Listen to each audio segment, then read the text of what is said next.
again, traditionally our clientele is a little bit on the younger side for most of the people that do what we do. How can they, like, if you had somebody who was, say, 35, 40, 45 years old, has a business, and maybe their family's getting bigger, so they had one kid, now they have two or maybe three, and they need to graduate from the 1 or 2 bedroom apartment into something bigger. How can that happen? And like, what are some things that they could do? Oh, well, it really comes down to affordability. And so for that person, like, if income is typically, it is what it is. Like, you can't just dramatically change that because now you have to qualify for more. There's daycare costs. Like, I've got 2 kids, and that is challenging. There's a lot of challenges that are going to stop that. But I would say lobby with us. Join our community, even though you're not a developer, but really understand what it is to be a developer. Like, listen to us, come to our events, come reach out to us or me personally, just to understand, like, what's going on in our community within the development realm and what is causing this challenge, right? Like, why isn't it easy to go from a studio and then progress all the way to a single family house, which is essentially going away anyways. But whatever your housing and dwelling needs are, why are those mixes not happening where it's attainable? Community is key, and we actually need more, on our side, because we're all going for the same goal. Right. I know typically we're pictured as the big bad wolf in development, which, there's, bad actors in all industries, but overall, we just want to do our job, which is just getting housing done and doing it right. Like, we really do believe in the communities we work in. We believe in providing the right project. But even with us, we have a community of folks that are our right hand, So on the finance side, the mortgage side, we use Green Grove Capital. We use Boomerang Financial. So, Boomerang's out of Kelowna. Green Grove is out of the Lower Mainland. And then they help us navigate our capital concerns, but they also do work with, homeowners. And that's because they can understand the whole spectrum. And then also they can understand what's coming up the market. Maybe you can get in a pre-sale. Maybe we can do a really cool joint venture if you're selling your land. There's a lot of opportunities, but you have to kind of be a part of the community to get in there. So, join, listen, learn.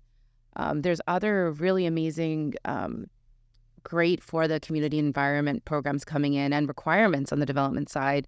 Like, there's more sustainability requirements, ESG, decarbonization, and all of that matters, right? I do agree that we need to make sure we're watching and, for our community, our world, our children that are going to be taking on this globe. But, again, who's your community partner? So we partner with AES Engineering. And so they actually really focus on not even just your capital costs, but your operating costs to make sure that your project is feasible. Mm-hmm. So if we can have a feasible project, we can provide that savings over to the next, to the end user. So having all this, taxes and fees and all those things that work against you. But if we get the density we need, which we're really good at getting because we understand the policies in the cities that we work in. So we have that sensitivity so we can offset and mitigate our risk, which is kind of our Big Mac sauce. And then our community, our collaborating partners, even yourselves, like Safe Pacific, you add so much value in how we can invest our funds to make sure that we can get this done properly. So it's not just a simple answer anymore. And right now, for the average person that just wants to simply move from one dwelling size to a different, get more involved. Yeah. That would be my answer. What would be like a practical way to get involved? Like, is there an organization to join, or is there an email list, or is there like the UDI, ULI crew? Those are the ones that are more development geared. But you can always attend some of the socials and the events.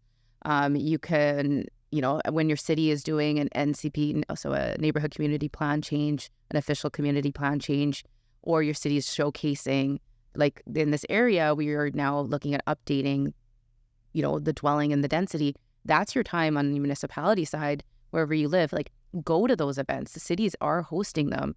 There's always a parks review board. There's always something changing in all cities. But are you attending that? And then if you are attending it, think about the next generation. Like, where do you want your children to live if you already live there? Probably close by. Well, if there's no dwelling, if you're not adding density to your neighborhood, it's not going to happen. Right. Right? Like they can only go somewhere else because unless if you're going to give up your home for them.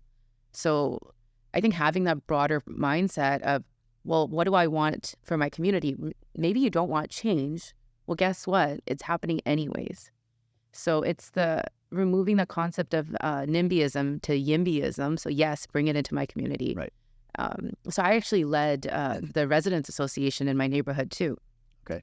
And so understanding the voices and concerns of your neighbors is important, but also educating them on, okay, well, there's ways to do density correctly.